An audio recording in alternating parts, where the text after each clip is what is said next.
Hi friends, Bindya ಚಾನಲ್ಗೆ ಸ್ವಾಗತ ಸುಸ್ವಾಗತ. ಸೊ ನೋಡಿ, ಇವಾಗ ನಾನು ಈ ಒಂದು ತಪ್ಪಲೆಯಲ್ಲಿ, ಸ್ಟೀಲ್ ತಪ್ಪಲೆಯಲ್ಲಿ ನೀರು ಎತ್ಕೊಂಡಿದ್ದೀನಿ. ಸೊ ಬೆಲ್ಲದ ಪಾನಕ ಮಾಡೋಣ ಅಂತ ಕರ್ಬೂಜ ಹಣ್ಣು ಸಣ್ಣದಾಗಿ ಕಟ್ ಮಾಡಿದ್ದೀನಿ. ಇನ್ನು ಮಿಕ್ಕಿದ್ದು ಎಲ್ಲ ಜಾರಿಗೆ ಹಾಕ್ಸ್ತಾಯಿದ್ದೀನಿ. ಮೂರ್ತಿಯವರು ಇದ್ದರು ಮನೇಲಿ ಇವತ್ತು, ಅದಕ್ಕೆ ಅವ್ರ ಕೈಲಿ ಇದನ್ನು ಕರ್ಬೂಜ ಹಣ್ಣು ಕುಯ್ಸ್ತಾ ಇರೋದು.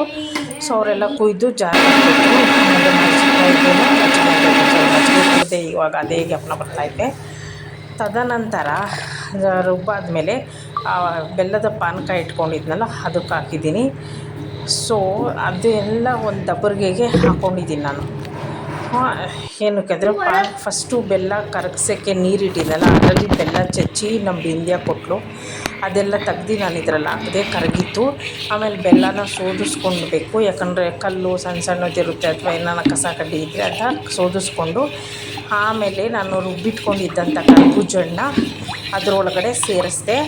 ಬೆಲ್ಲದ ಪಾನಕ, ಕರ್ಬೂಜ ಹಣ್ಣಿನ ಬೆಲ್ಲದ ಪಾನಕ ತುಂಬ ರುಚಿಯಾಗಿರುತ್ತೆ, ತುಂಬ ಚೆನ್ನಾಗಿತ್ತು ಟೇಸ್ಟ್ ಅಂತೂ. ಒಂದು ಚಿಟಿಕೆಯಷ್ಟು ಏಲಕ್ಕಿ ಪುಡಿ ಹಾಕಿದ್ದೀನಿ. ಆಮೇಲೆ ತಣ್ಣಗಿರ್ಬೇಕಲ್ವ, ಇವಾಗ ತುಂಬ ಬಿಸಿಲು ಅಲ್ಲ ಅಂತ ಐಸ್ ಕ್ಯೂಬು ತೆಗ್ದಿಟ್ಟಿದ್ದೆ.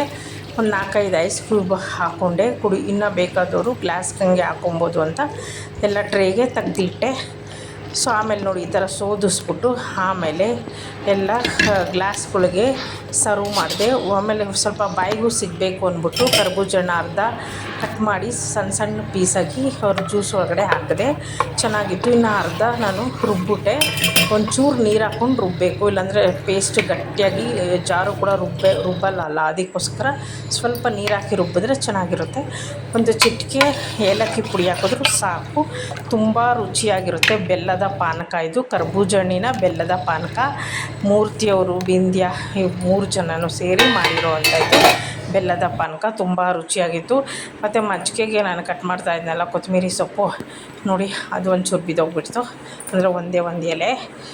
ಸೊ ಬಿಂದ್ಯಾ ಇಲ್ಲಿ ಈಗ ಕೊತ್ತಂಬರಿ ಸೊಪ್ಪು ಅದ, ಏನಾಗಲ್ಲ, ಕೊತ್ತಂಬರಿ ಸೊಪ್ಪಲ್ವಾ, ಐರನ್ ಕಂಟೆಂಟ್ ಅದು ಅಂದ್ಬಿಟ್ಟು ನಾನು ಸುಮ್ಮನಾದೆ.